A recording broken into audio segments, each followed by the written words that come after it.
لڑکیوں کے یہ 10 نام کبھی نہ رکھیں، یہ نام والی لڑکیاں بد نصیب ہوں گی۔ جن لڑکیوں کے یہ نام ہیں وہ جلد تبدیل کر لیں۔ بسم اللہ الرحمن الرحیم۔ ناظرین، یہ 10 نام ایسے ہیں اگر کسی نے اپنی بچیوں کے رکھے ہیں، خدا کے لیے یہ تبدیل کر دیں، کیونکہ ان کا معنی تلاش کرنے کے باوجود نہیں ملا۔ اگر کسی کا معنی ہے بھی تو وہ غلط ہے۔ آج کل بچیوں کے نام فلموں اور ڈراموں میں دیکھ کر یا میگزین میں دیکھ کر رکھ دیتے ہیں۔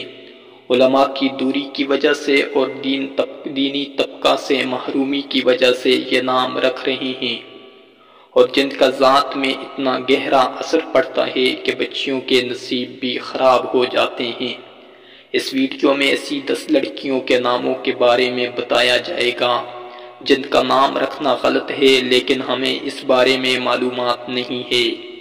اس کی وجہ صرف اور صرف یہی ہے کہ ہم لوگ علماء کرام سے دوری اختیار کرتے ہیں، سنئی باتوں پر بغیر تحقیق کے عمل کرنے لگتے ہیں۔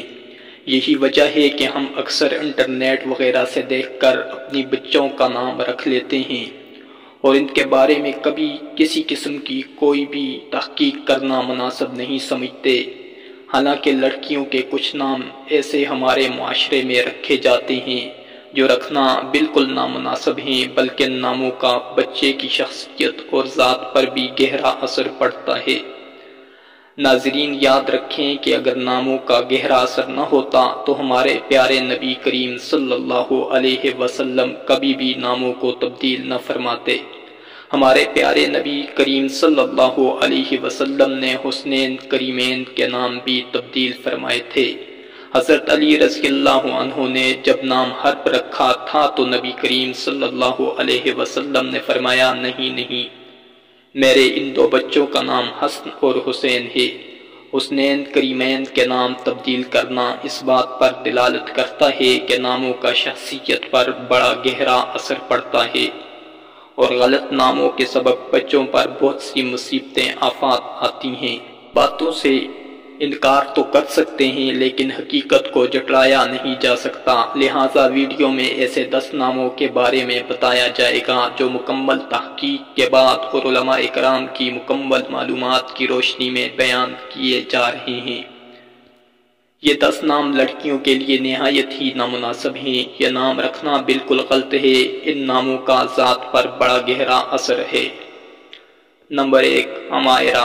کافی تگ و دو اور تلاش کے بعد ہی اس نام کا معنی کسی عربی، اردو، فارسی سے نہ مل سکا، لہٰذا یہ ایک بے معنی اور مہمل نام ہے۔ مہمل لفظ ایسے لفظ کو کہتے ہیں جس کا کوئی معنی بنتا ہی نہ ہو۔ ماں اور باپ اپنی بیٹی کا ایسا نام رکھتے ہیں جس کا کوئی معنی نہیں، تو بتائیں کہ کل قیامت کے دن اس بچی کو کیا جواب دیں گے؟ صرف اور صرف لفظوں کی خوبصورتی اور ادائیگی میں آسانی یا بولے اور سنے جانے میں اچھا لگنا کافی نہیں ہے۔ کسی بھی نام کو اس وجہ سے رکھ دینا کہ اس کا بڑا فیشن ٹرینڈ چل رہا ہے، تو یاد رکھیے کل قیامت کے دن اس بارے میں جواب دینا ہوگا۔ لہٰذا بڑی ہی تحقیق اور چھان بین کے بعد یہ بتایا جا رہا ہے کہ عمائرہ نام رکھنا بالکل بھی صحیح نہیں ہے۔ نمبر 2، سائقہ۔ اس کا مطلب ہے کڑکنے والی۔ اب یہ دیکھیں کہ اس بچی کا نام اس کی ذات پر کیا اثر پڑے گا۔ اس بچی کی طبیعت میں بہت زیادہ غصہ ہوگا، جو اپنے ماں باپ کے ساتھ بھی غصہ ہوگی، بد مزاج ہوگی، شوہر کے ساتھ بھی رویہ نامناسب ہوگا، اور اپنے بہن بھائیوں کے ساتھ، سارے لوگوں کے ساتھ اس کی طبیعت بڑی عجیب اور بوجھل ہو کر گزرے گی۔ لہٰذا سائقہ نام بالکل نامناسب نام ہے جو کہ نہیں رکھنا چاہیے۔ نمبر 3، وانیہ۔ اس نام کا ترجمہ بنتا ہے کمزور اور لاغر۔ اب جس بچی کا یہ نام ہے تو اس کی ذات پر اس نام کا یہ اثر پڑے گا، وہ کچھ بھی کھا لے، جیسے مرضی کوشش کر لے، وہ کمزور ہی رہے گی۔ دین کے اعتبار سے بھی کمزور، دنیاوی معاملات میں بھی کمزور، سکول میں بھی کمزور۔ تو لہٰذا کسی کا وانیہ نام ہے تو اس کو تبدیل کر لیں۔ خدا کے لیے اس نام کو ہرگز نہ رکھیں، کہ اس نام کا معنی بالکل غلط ہے اور اس نام کو رکھنے کی وجہ بھی صرف یہی ہے کہ آج کل فیشن ہے۔ محترم ناظرین، یہاں ان تمام ناموں کو بتانے کا مقصد یہ ہے کہ اپنی بچیوں کے یہ نام رکھے ہیں تو جلد از جلد اپنے قریبی مفتی صاحب یا کسی عالم دین سے رابطہ فرمائیں، فوراً یہ غلط نام تبدیل فرما لیں۔ یقین کیجئے صحابیات کے ایسے شاندار نام جو موجود ہیں آج کے تمام ماڈرن ناموں سے بڑھ کر اور نہایت ہی خوبصورت ہیں۔ ان ناموں کو اختیار کریں تاکہ بچوں کی دنیا اور آخرت بہتر ہو سکے۔ نمبر 4، اشال۔ آج کل اس نام کا بھی بہت زیادہ فیشن اور ٹرینڈ چل رہا ہے، لوگ اس نام کے پیچھے بھاگ رہے ہیں، لیکن جان لیجئے کہ اشال نام کا کوئی معنی نہیں ہے، لہذا بحیثیت انسان ایسا نام رکھنا زیب نہیں دیتا اور انتہائی نامناسب ہے۔ نمبر 5، انابیہ۔ اسی زبان نیز عربی لغت میں کوئی معنی نہیں۔ نمبر 6، اریحہ۔ اس کا بھی کوئی مطلب نہیں ہے۔ اریحہ ملک شام میں ایک جگہ کا نام ہے، لیکن وہ صرف ایک جگہ ہے، اس کا کوئی مطلب نہیں۔ صرف لفظی خوبصورتی پر نہ جائیں بلکہ اس کے معنی پر پورا دھیان دینا چاہیے۔ نمبر 7، زویا۔ یہ نام زا سے ہو یا ذات سے، دونوں نامناسب ہیں۔ اس کا معنی ایسا درخت جو پانی سے دور ہو، یعنی بغیر پانی کے گل سڑ جانے والا درخت، تو اس نام کا بچی کی شخصیت پر گہرا اثر پڑتا ہے۔ نمبر 7، منشا۔ یہ نام بولنے میں تو اچھا لگ رہا ہے، لیکن عربی میں منتشا کا مطلب یہ ہے کہ جس کو تو چاہتا ہے۔ یہ ایک فعل کا ترجمہ دے رہا ہے، اس کا کوئی ترجمہ نہیں۔ یہ فعل ہے یعنی یہ اسم نہیں، تو لہٰذا جس کا ہے یہ نام وہ تبدیل کر دے۔ صحابیات رضوان اللہ تعالی علیہم اجمعین کے نایاب نام ہیں، وہ رکھیں، اور اس کے علاوہ وہ نام رکھیں جن کے معنی اچھے ہوں۔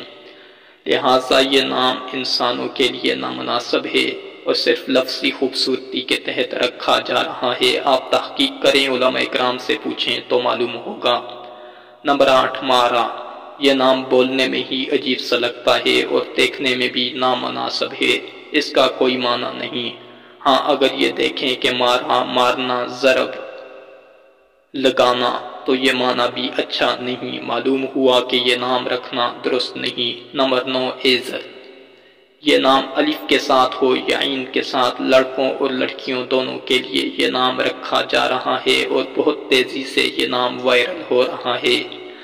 جان لیجئے کہ عربی اور اردو لغت میں اس کا کوئی بھی معنی نہیں ہے، یہ ایک بے معنی لفظ اور مہمل لفظ ہے، یعنی ایسا لفظ جس کا کسی لغت میں کوئی معنی نہیں، جبکہ کچھ کتابوں میں اس لفظ کا معنی گندگی، بدبو، نقصان جیسے انتہائی نامناسب الفاظ ہیں، لہٰذا یہ نام ایزل رکھنا بھی انتہائی نامناسب ہے۔ نمبر 10، امائزہ۔ یہ بھی ایک بے معنی نام ہے، تو لہٰذا یہ وہ نام ہیں جو کہ انتہائی نامناسب ہیں۔ اگر کسی نے اپنی بچیوں کے یہ نام رکھے ہیں تو ان ناموں کو تبدیل کر دیں، کیونکہ ان ناموں کا ذات پر بڑا گہرا اثر پڑتا ہے۔ بچوں کے اچھے نام رکھنا ماں باپ کا بنیادی حق ہے اور کل قیامت کے دن اس بارے میں پوچھا جائے گا۔